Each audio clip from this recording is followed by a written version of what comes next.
আসসালামু আলাইকুম এভরিওয়ান, শুরু করছি আজ তাহা গল্প। লেখিকা সাবিলা সাবি, পর্ব সংখ্যা 29। ফিওনা টলতে টলতে সামনের দিকে এগোচ্ছিল, কিন্তু হঠাৎ করে দৃষ্টি ঝাপসা হয়ে গেল। মাথা ঘুরতে শুরু করলো আর মাটি পায়ের নিচ থেকে সরে যেতে লাগলো।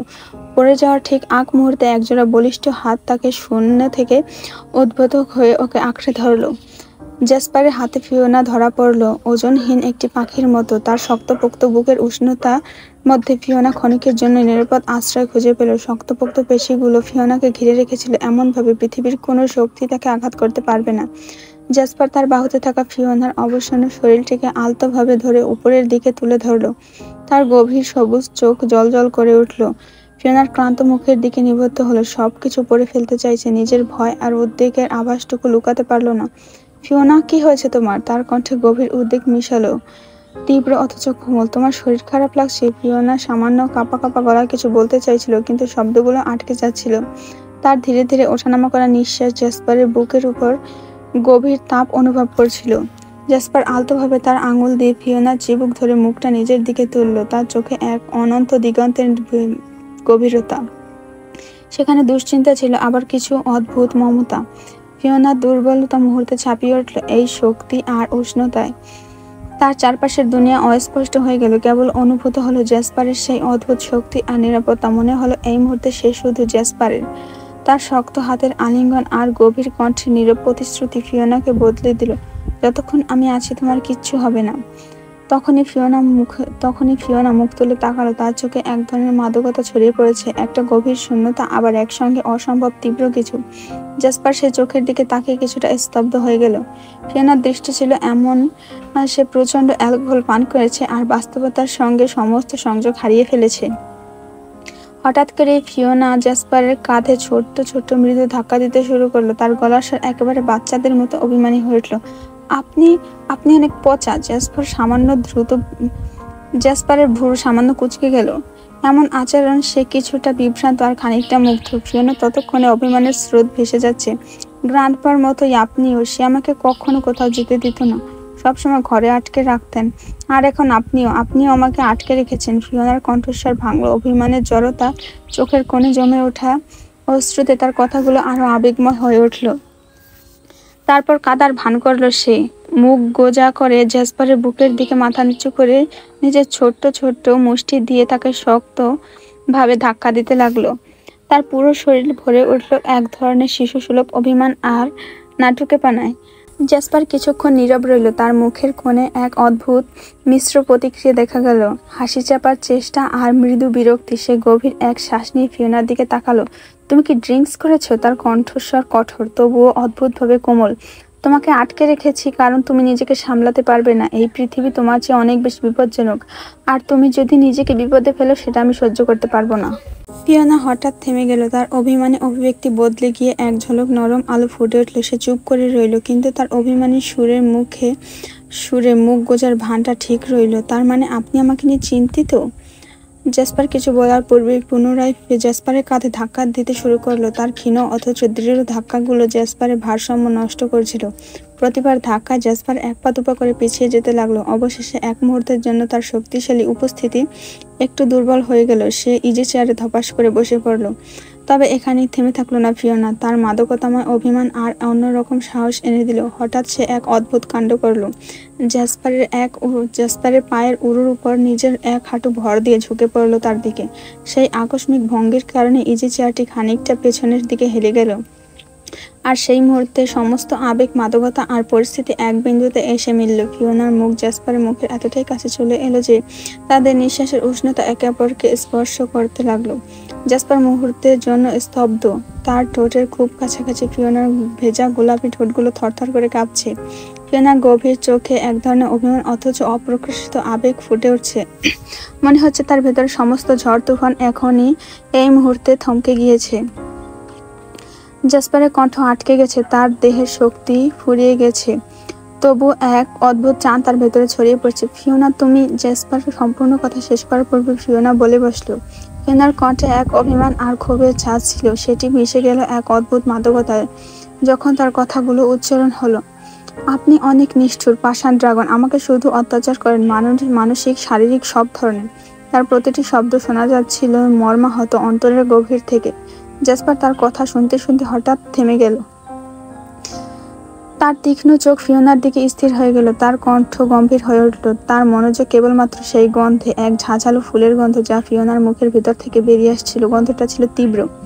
জেসপার বুঝতে পারল তার সামনে যে এতক্ষণ চাহনি দিয়ে দাঁড়িয়েছিল আর সেই স্নিগ্ধ ফিওনা নয়, তবে স্নায়ুতে প্রবাহিত হচ্ছে এমন কিছু যা তাকে এক ধরনের অস্বাভাবিক আচরণ করতে বাধ্য করছে। ফিওনা, তোমার শরীর ঠিক নেই। এই গন্ধটা, এটা তো লুসিড ব্লুম বিষাক্ত ফুলের প্রভাব। তার কণ্ঠের গভীরে উদ্বেগ ছিল, তবে তাতে এক ধরনের কঠোরতা ছিল। ফিওনা কিছুটা হোঁচট খেতে গিয়ে চোখ তুলে তাকালো। বিষাক্ত ফুল? আপনি কি বলছেন? আমি ঠিক আছি তো? তার কণ্ঠে ছিল কিছুটা অস্পষ্টতা, তবে তার কথার সাথে শরীরের প্রতিক্রিয়া মিলিয়ে তার চোখে অস্থিরতা ফুটে উঠছিল। জেসপার তৎক্ষণাৎ তাকে শক্ত করে ধরে ফেলল। তাকে আরো একবার মাটিতে পড়তে না দিল না। তার গলা গভীর হয়ে উঠল, তবে খুব নরম সুরে সে বলল, এই ফুলগুলো সাধারণ ফুল নয় ফিওনা। এগুলো এক ধরনের প্রজাতির ফুল যা মানুষের স্নায়ুতন্ত্রের গভীরে প্রভাব ফেলে। তোমার শরীরে এটা প্রবাহিত হচ্ছে, আর তা তোমার অনুভূতিকে পুরোপুরি পরিবর্তন করে দিচ্ছে। ফিওনার চোখগুলো তখন তন্দ্রাচ্ছন্ন হয়ে আসছিল, তবু ঠোঁট থেকে এক মৃদু আওয়াজ বের হলো, আপনি সবসময় আমাকে নিয়ন্ত্রণ করতে চান। এখন জেসপার আর এক মুহূর্ত সময় নষ্ট না করে তাকে নিজের বাহুতে শক্ত করে জড়িয়ে ধরল। তোমার প্রতি সম্পূর্ণ অধিকার আমার, যেটা আমি আর কাউকে দিতে পারবো না ফিওনা। তার জন্য যদি আমাকে নিষ্ঠুর আর পাষাণ হতে হয়, তবু তাই হব। লুসিড ব্লুম ফুলটি এতটাই সুন্দর আর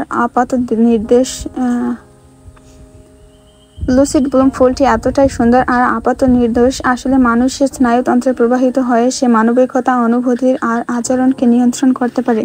জেসপার তার অভ্যন্তরীণ উদ্বেগ চেপে রেখে নরম কণ্ঠে প্রশ্ন করল, আচ্ছা ফিওনা, তুমি কি আমাকে সব খুলে বলো? তুমি পাহাড়ে বাগানে গিয়েছিলে আর কোন ফুলের ঘ্রাণ নিয়েছিলে? ফিওনার মুখে এক মুহূর্তের জন্য বিস্ময়ের ছাপ দেখা দিল। তারপর তার সমস্ত অভিমান আর ক্ষোভ একসাথে তলিয়ে গেল। ফিওনা আর কোনো কথা না বলে ধীরে ধীরে জেসপারের এক পায়ের উপর উঠে বসে পড়ল। তার চোখ এখন আর কোনো অস্থিরতা নেই, বরং এক ধরনের শান্তি আর অভ্যস্ততা ফুটে উঠেছিল। হ্যাঁ, গিয়েছিলাম তো। ফিওনা আস্তে আস্তে নিজের মাঝে কিছু খুঁজতে গিয়ে কথা বলতে শুরু করলো। অ্যাকোয়ারা আর আপনার ভাই রিয়ানের সাথে গিয়েছিলাম। তারা আমাকে অনেক ঘুরিয়েছে, আর তখনই বাগানে একটা কোনো ফুল দেখলাম, এত সুন্দর আমি নিজেকে সামলাতে পারিনি। খেয়ে নিয়েছি, সেটা খুব টেস্টি ছিল। আর জানেন, ওটা খাওয়ার পর প্রথমবার মনে হয়েছিল আমি পুরো রিল্যাক্স হয়ে গিয়েছি, নিজেকে শান্ত লাগছিল। ফিওনার কণ্ঠে এক ধরনের শান্তি, এক ধরনের অদ্ভুত প্রশান্তি ছিল। সেই ফুলের প্রভাবে তার সমস্ত উদ্বেগ, ভয় আর অস্থিরতা মুছে গিয়েছে, এক নিঃসঙ্গ স্থানে তাকে নিয়ে এসেছে। ফিওনা ধীরে ধীরে তার মুখটি জেসপারের দিকে ঝুঁকিয়ে দিল। তার চোখে এক অদ্ভুত অনুরাগ ছিল, যদিও অভিমান আর ক্ষোভের ছায়াও স্পষ্ট ছিল, কিন্তু সে আর নিজেকে কিছুতে নিয়ন্ত্রণ করতে পারল না। জানেন, আমি চাই আপনাকে ঘৃণা করতে। ফিওনা তার কণ্ঠে আবেগ দোলা এনে বলল, আপনি তো আমাকে কিডন্যাপ করেছেন, অত্যাচার করেন, তবু পারি না। কেন জানি না। আপনার সবুজ চোখ দুটি দেখলে আমি কোথায় হারিয়ে যাই, ডুবে যাই। ওই চোখে এমন কি আছে যা আমাকে এভাবে টানে? জেসপার এক মুহূর্তের জন্য নীরব হয়ে গেল। তার চোখ ছিল এমন এক গভীর দৃষ্টি, সে ফিওনার প্রতিটি কথা, প্রতিটি আবেগ অনুভব করতে পারছিল। তারপর জেসপার সপ্রশ্ন দৃষ্টি নিয়ে ফিওনার দিকে তাকালো। সে শুধু তার অনুভূতিটুকু বুঝতে চায়, আর কিছু নয়। তার কণ্ঠ ছিল মধুর, তবে গভীর। আর কি দেখলে ডুবে যাও, হামিংবার্ড? ফিওনার বুকের মধ্যে হৃদস্পন্দন বেড়ে গেল। সে কেমন শিহরিত হয়ে উঠল। জেসপারের কণ্ঠে ছিল এমন এক মাধুর্য যা তার সমস্ত বিক্ষিপ্ত মনোভাবকে একাকার করে ফেলছিল। ফিওনার চোখ দুটো আবার এক দৃষ্টিতে জেসপারের চোখের দিকে আটকে গেল। তার স্নায়ুতন্ত্র গলতে শুরু করলো। ফিওনা তখন হালকা চোখে তাকিয়ে ধীরভাবে প্রশ্ন করল, আপনি আমাকে গতকালকে কেন স্পর্শ করেছিলেন? আর কেনই বা আমার বাসায় যেতে দিচ্ছেন না? কেন আটকে রেখেছেন?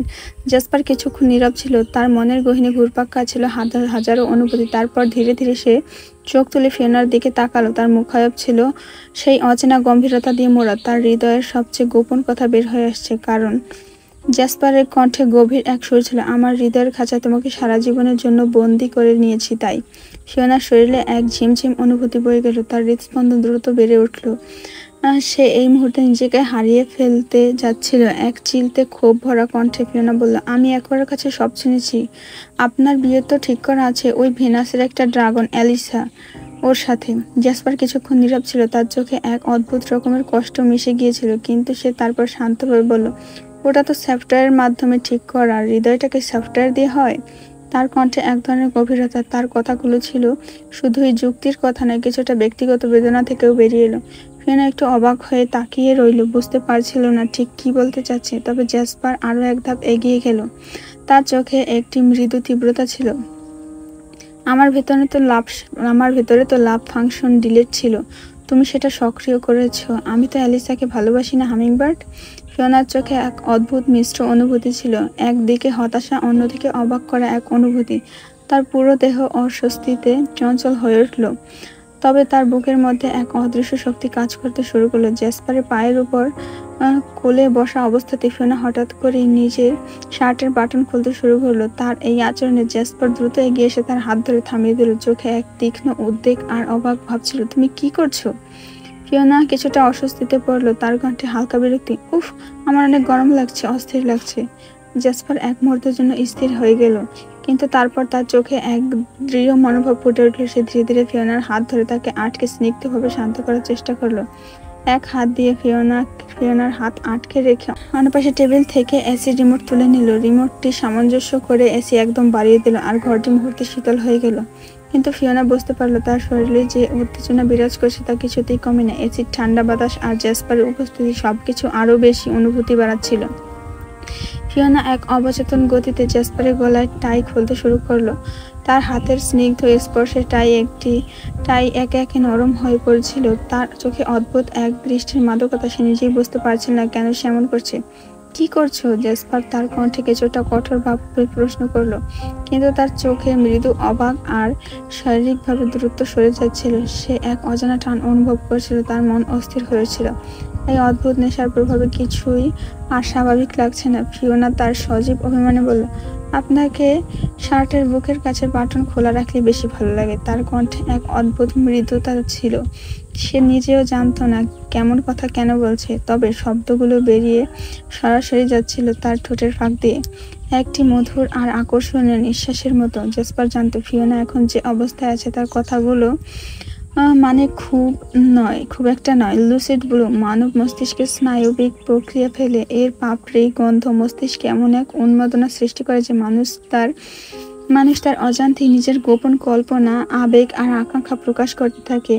এটি এক ধরনের স্নায়বিক বিষাক্ত ফুল, যার মিষ্টি গন্ধ অতি দ্রুত মানুষের ইন্দ্রিয়কে আচ্ছন্ন করে ফেলে আর চিন্তা ভাবনার সীমা মুছে দিয়ে এক পাগলাটে নেশায় পরিণত করে। আর এটার ঘ্রাণ নেওয়ার আধা ঘন্টার মধ্যে প্রতিক্রিয়া দেখা যায়, আর প্রায় 3 ঘন্টা পর্যন্ত এটার প্রতিক্রিয়া থাকে। জ্যাসপার ধীরে ধীরে তার গলা থেকে টাই খুলে ফেললো, তারপর বুকের কাছে 3টে বাটন একে একে খুলে দিল। তখন তার গলার লকেট আর ঘাড়ের ট্যাটু উন্মুক্ত হলো। তার এই চলনে এক ধরনের নিষ্কলঙ্ক শীতলতা ছিল। সে এক পাথরের মতো স্থির হয়ে বসেছিল, কিন্তু ফিওনার চোখে সেই স্থিরতাই অস্থিরতার সৃষ্টিকারী। তার হাতের মৃদু নড়াচড়া এক অদ্ভুত আকর্ষণ ছিল, যা তাকে আরো কাছে টেনে এনে পাগল করে দিচ্ছিল। ফিওনা আবার নিজের আঙুল জ্যাসপারের ঠোঁটের দিকে রেখে বলল, আপনার ঠোঁট জোড়া এত আকর্ষণীয় কেন? এমন একবারে ড্রাগন ফুলের মতো ঠোঁট পৃথিবীর কাউকে দেখিনি। সত্যি অদ্ভুত সুন্দর, ইচ্ছে করছে সবসময়। জ্যাসপার তার দিকে তাকিয়ে গম্ভীর সুরে বলল, কি সবসময়? তার কণ্ঠে এক ধরনের গভীরতা ছিল। সে ফিওনার মনের গভীরে থাকা কথাগুলো বুঝতে পারছে, কিন্তু সে নিজেই তার অনুভূতির ব্যাখ্যা দিতে পারছিল না। ফিওনা মৃদু হাসল, চোখে কিছুটা ধোঁয়াশা ছিল, কিন্তু এই মুহূর্তে তার কাছে অনুভূতির শব্দ ছিল সবচেয়ে মিষ্টি। কিছু না, সে বলল, নিজের মধ্যে লুকিয়ে রেখেছে কিছু না। তবে তার মনের মধ্যে এক স্নিগ্ধ অথচ উত্তপ্ত অনুভূতির ঝড় বয়ে যাচ্ছিল, যে অনুভূতি জ্যাসপার একে একে অনুভব করতে শুরু করলো। তোমার কি বাই এনি চান্স চুমু খেতে ইচ্ছে করছে? জ্যাসপার তার দিকে তাকিয়ে ঠোঁটের কোণে এক রহস্যময় হাসি নিয়ে প্রশ্ন করলো। ফিওনা একটি হেসে বলল, না, আপনার চুমুতে মিষ্টি স্বাদ, আমার ডায়াবেটিস হবে। এই কথা শুনে জ্যাসপার তার কণ্ঠে এক লাস্যময় হাসি এনে বলল, নো হামিংবার্ড, ওটা গ্লুকোজ মিষ্টি, এতে ডায়াবেটিস হবে না। ফিওনা এখনো জ্যাসপার উড়োর উপর বসে রয়েছে। জ্যাসপার তার এক হাত দিয়ে ফিওনার কোমরের চারপাশ শক্ত করে আঁকড়ে ধরে, আর অন্য হাত ফিওনার গালে। জ্যাসপার ধীরে ধীরে ফিওনার দিকে এগিয়ে যায়, তার চোখে এক গভীর আকর্ষণ আর এক অদৃশ্য টান। তার প্রতিটি পদক্ষেপ সময়কে থমকে দেয়, আর ফিওনার হৃৎপিণ্ড দ্রুত বেগে ধ্বনিত হতে থাকে। যখন তাদের ঠোঁটের মাত্র দূরত্ব কয়েক ইঞ্চিতে পৌঁছায়, সারা দেহ এক শিহরণ বয়ে যায়। ফিওনা হঠাৎ সজাগ হয়ে উঠল, মুহূর্তের আকর্ষণ থেকে নিজেকে ছাড়িয়ে নেওয়ার চেষ্টা করছে। জ্যাসপারের ঠোঁট প্রায় তার ঠোঁটের ছোঁয়ার কাছাকাছি চলে এসেছে, কিন্তু সেই মুহূর্তে ফিওনা তার কৌশল থেকে দ্রুত উঠে দাঁড়িয়ে জ্যাসপারের হাত ধরে টান দিয়ে বলল, চলুন না ডান্স করি, কাপল ডান্স। তার কণ্ঠে এক ধরনের খেলার ছোঁয়া ছিল, নিজেকে আর তাকে অন্য এক অভিজ্ঞতা প্রবাহিত করার জন্য প্রস্তুত। জ্যাসপার মুহূর্তের জন্য কিছুটা হতবাক হয়ে গিয়েছিল, কিন্তু পরপরই তার মুখে এক রোমান্টিক মুচকি হাসি দেখা দিল। তার চোখে নতুন রকমের ইচ্ছা জেগে উঠল, আর সে ফিওনার হাত শক্ত করে ধরল। আমি কখনো ডান্স করিনি, পারি না, জ্যাসপার বলল, তার ঠোঁটের কোণে মৃদু হাসি ছিল।